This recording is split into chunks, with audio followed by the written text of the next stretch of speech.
Republicans, speaking of crazy, here we go. Republican backers ghostwrote a bill that would punish homosexuality with death in Ghana. Queer News Tonight has reported on a new proposed bill in Ghana that would increase criminalization against LGBTQ plus people, potentially sentencing them to death. One lawmaker who supports the bill promised to storm the parliament with 10,000 people if it doesn't pass. A CNN report exposed that one of the groups behind Ghana's LGBTQ death penalty bill was a group known as the World Congress of Families. Remember them, WCF? A group formed from an alliance of conservative organizations from the United States and Russia after the fall of the Soviet Union. The WCF is deemed a hate group by the Southern Poverty Law Center. World Congress of Families is led by the notorious Brian Brown, the leader of the National Organization for Marriage, remember NOM, who made his name during California's Prop 8 initiative to stop marriage equality in California. He was successful. Brown insists that his organization provides inspiration, not instruction. That inspiration seems apparent when Ghana is pushing the bill to use strikingly similar talking points to Brown's organization, including a near obsession with the term natural family as a way to propagate a generalization of Christian conservative values. They have been running since 2005. They have been running the Rove Bush playbook that he came in and, while he was unsuccessful, ultimately, it was used as a wedge issue to get out the vote. But in these countries like Ghana and many Eastern Bloc countries, they don't have the strong constitutional protections that we barely survived. I mean, let's remember it was a 5-4 vote eventually.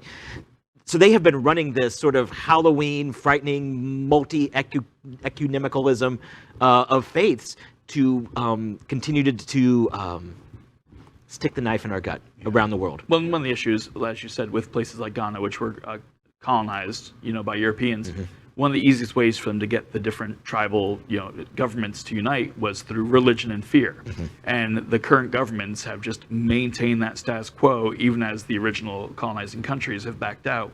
And that's why you get so many despots in these countries. You get these tyrannical leaders who will just wipe out opposition violently often, and the people just go with it because that's what God wants. And so when you bring in a well-developed religious playbook that feeds on hate like this, they just eat it up like candy because that's what they know. I wonder if the LGBTQ community is paying attention, because in just the last week, we report on this story, we talk about what's going on in Kenya, we talk about what's going on in Nigeria. Many West African countries are in very similar situations to what Ghana is doing. Then we report in this last week that Texas Republicans are pushing this idea that the gay marriage initiatives that were decided by the Supreme Court shouldn't apply to Texas. It's beyond insidious to assume that the Supreme Court decision cannot apply in Texas, but that's what they are arguing.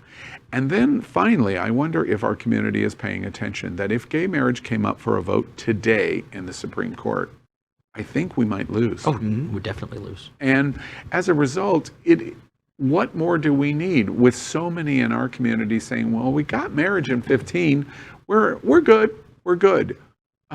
What you're watching in Africa, what you're watching in Texas, and now what you're watching potentially in the Supreme Court is a call to action for us. Peaceful action, but getting out the vote, getting people to vote, and making sure that your vote counts. It is so critically important. And remember, Texas is a state that didn't think winter applied to them as recently as 6 months ago. Right. Yeah. Just saying. LGBTQ plus news is vital for our community and for the broader world as a whole. We have enough enemies at Fox News. Tucker, Sean, and Laura are loud. We need passionate allies. Happening Out Television Network, Queer News Tonight, and It's Happening Out are literally out of the closet and into the headlines. Our community needs your support. Like this broadcast and subscribe now to ensure the growth of the entire LGBT